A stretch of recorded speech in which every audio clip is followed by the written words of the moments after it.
نحمده ونصلي على رسوله الكريم اما بعد فاعوذ باللہ من الشیطان الرجیم بسم اللہ الرحمن الرحیم۔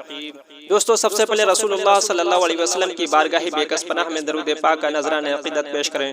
پڑھیے اللہم صلی علی سیدنا مولانا محمد وعلی آل سیدنا مولانا محمد وبارک وسلم صلاۃ و سلام علیک یا رسول اللہ۔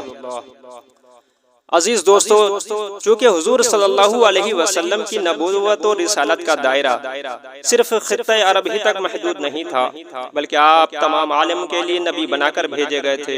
اس لیے آپ نے ارادہ فرمایا کہ اسلام کا پیغام دنیا میں پہنچا دیا جائے۔ چنانچہ آپ نے روم کے بادشاہ کے علاوہ عرب و عجم کے بے شمار بادشاہوں کے پاس اپنے خطوط مبارک روانہ فرمائے، جس میں ایک نام مبارک قیصر بادشاہ کے پاس بھی بھیجا گیا، جس کو حضرت دحیہ کلبی رضی اللہ تعالی عنہ لے کر بصرہ تشریف لے گئے اور وہاں قیصر روم کے گورنر شام حارث غسانی کو دیا۔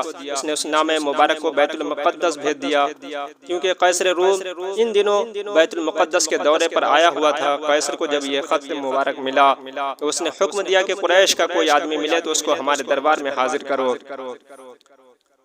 اتفاق سے ابو سفیان اور عرب کے کچھ دوسرے تاجر مل گئے۔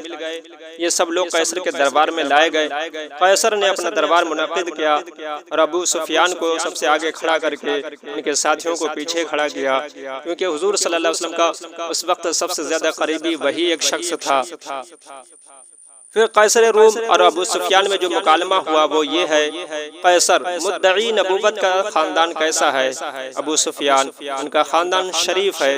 قیصر، کیا اس خاندان میں ان سے پہلے بھی کسی نے نبوت کا دعویٰ کیا؟ ابو سفیان، نہیں۔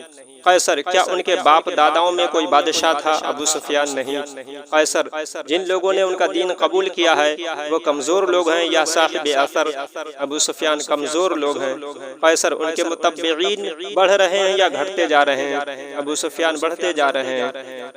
قیصر، کیا کوئی ان کے دین میں داخل ہو کر پھر اس کو ناپسند کر کے پلٹ بھی جاتا ہے؟ ابو سفیان، نہیں۔ قیصر، کیا نبوت کا دعویٰ کرنے سے پہلے تم لوگ انہیں جھوٹا سمجھتے تھے؟ ابو سفیان، نہیں، ہرگز نہیں۔ قیصر، کیا وہ کبھی عہد شکنی اور وعدہ خلافی بھی کرتے ہیں؟ ابو سفیان، ابھی تک تو نہیں کی ہے، لیکن اب ہمارے اور ان کے درمیان حدیبیہ میں جو ایک نیا معاہدہ ہوا ہے، معلوم نہیں وہ اس میں کیا کریں گے۔ قیصر، کیا کبھی تم لوگوں نے ان سے جنگ بھی کی؟ ابو سفیان، ہاں۔ قیصر، نتیجہ کیا رہا؟ ابو سفیان، کبھی ہم جیتے کبھی وہ۔ قیصر، وہ تمہیں کن باتوں کا حکم دیتے ہیں؟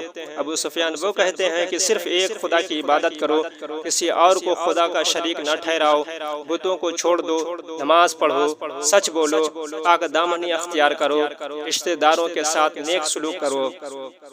اس سوال و جواب کے بعد قیصر نے کہا کہ تم نے ان کو خاندانی شریف بتایا، اور تمام پیغمبروں کا یہی حال ہے کہ ہمیشہ پیغمبر اچھے خاندانوں ہی میں پیدا ہوتے ہیں۔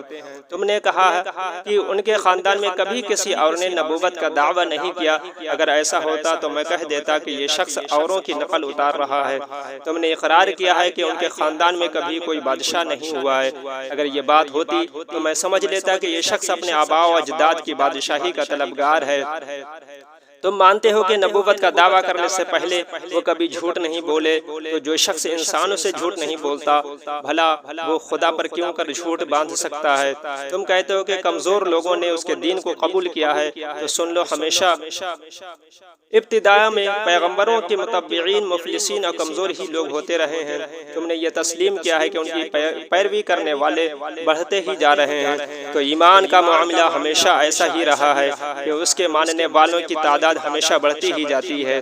تم کو یہ تسلیم ہے کہ کوئی ان کے دین سے پھر کر مرتد نہیں ہو رہا ہے، تو تمہیں معلوم ہونا چاہیے کہ ایمان کی شان ایسی ہی ہوا کرتی ہے کہ جب اس کی عزت کسی کے دل میں گھر کر لیتی ہے تو پھر وہ کبھی نکل نہیں سکتی۔ تمہیں اس کا اعتراف ہے کہ انہوں نے کبھی کوئی غداری اور بدعہدی نہیں کی ہے، تو رسولوں کا یہی حال ہوتا ہے کہ وہ کبھی کوئی دغا فریب کا کام نہیں کرتے ہیں۔